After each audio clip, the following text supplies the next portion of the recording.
told you that by 2050, you could live forever inside a computer.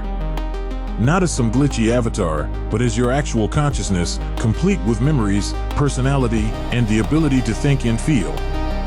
Before you dismiss this as pure science fiction, major tech companies and research institutions are already investing billions into making digital immortality a reality. From the consciousness-swapping bodies and altered carbon to the bittersweet digital afterlife of Black Mirror's San Junipero, Hollywood has painted vivid pictures of what uploading our minds might look like. But here's the thing, the gap between science fiction and actual science is shrinking faster than most people realize, and the implications are absolutely mind-bending. Digital immortality represents the ultimate hack of human existence. Instead of accepting that our biological bodies will eventually fail, we're talking about transferring the essence of who you are into a digital format that could theoretically last forever. No more aging, no more disease, no more death. Just pure consciousness existing in a realm where the only limits are processing power and storage capacity. But before we get carried away with visions of digital paradise, we need to tackle some seriously heavy questions. The first and most fundamental challenge isn't technical, it's philosophical. What exactly makes you, you? Is it your memories? Your personality traits? The specific way your neurons fire when you're thinking about your childhood dog? This question has puzzled philosophers for centuries, and it becomes critically important when we're talking about copying consciousness. Here's where things get really weird. If we successfully scan your brain and create a perfect digital copy, which one is the real you? The original biological brain or the digital version? What if both exist simultaneously? Are you suddenly two people, or is one of them just an incredibly sophisticated fake? Some philosophers argue that the digital copy would be nothing more than a very convincing simulation, like an advanced chatbot that thinks it's you but lacks true consciousness. The technical challenges are equally staggering. Your brain contains approximately 86 billion neurons, each connected to thousands of others through trillions of synapses. These connections are constantly changing, forming new pathways and strengthening or weakening existing ones. To upload your mind, we'd need to map every single one of these connections with perfect accuracy, then somehow recreate not just the structure but the dynamic processes that make consciousness possible.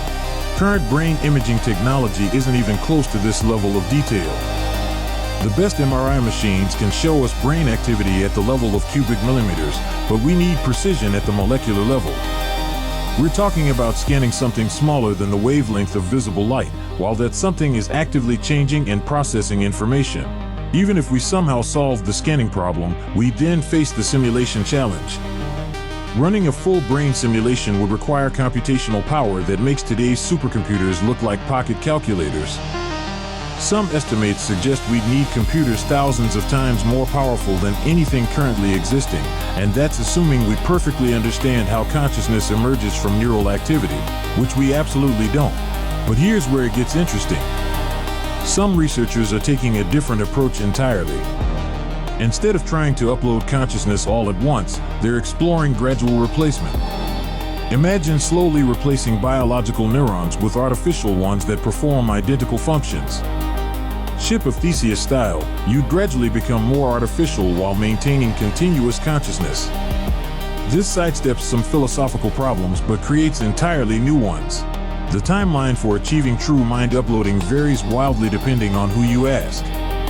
Optimistic futurists like Ray Kurzweil predict we'll see major breakthroughs within the next few decades. More conservative scientists suggest we're at least a century away, if it's possible at all. The honest answer is that we're still missing too many fundamental pieces of the puzzle to make accurate predictions. What we do know is that research is accelerating rapidly. Brain-computer interfaces are becoming more sophisticated every year. We're making progress in understanding neural networks and consciousness. Quantum computing might eventually provide the processing power needed for brain simulation. Each breakthrough brings us incrementally closer to the possibility of digital immortality. The ethical implications are staggering. Would digital immortality be available to everyone or just the wealthy? Would uploaded minds have the same rights as biological humans? Could they be copied, edited, or deleted? What happens to human evolution if death is no longer inevitable? These questions don't have easy answers, but they're conversations we need to start having now. Perhaps most unsettling is the possibility that consciousness uploading might be achievable but fundamentally flawed. What if we create millions of digital beings who believe they're human but are actually just sophisticated programs? What if the process works but uploaded minds slowly degrade or go insane from their disconnection from physical reality? The science fiction versions usually gloss over these complexities, focusing on the cool factor of digital immortality while ignoring the profound philosophical and practical challenges. The reality is likely to be far messier, more expensive, and more morally complicated than anything Hollywood has imagined. Whether digital immortality represents humanity's greatest achievement or a dangerous delusion remains to be seen.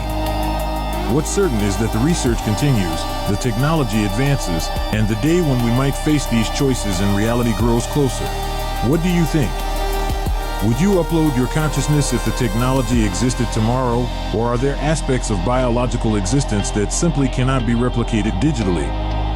Drop your thoughts in the comments below, and if you found this exploration of digital immortality fascinating, make sure to subscribe for more deep dives into the technologies that might reshape human existence.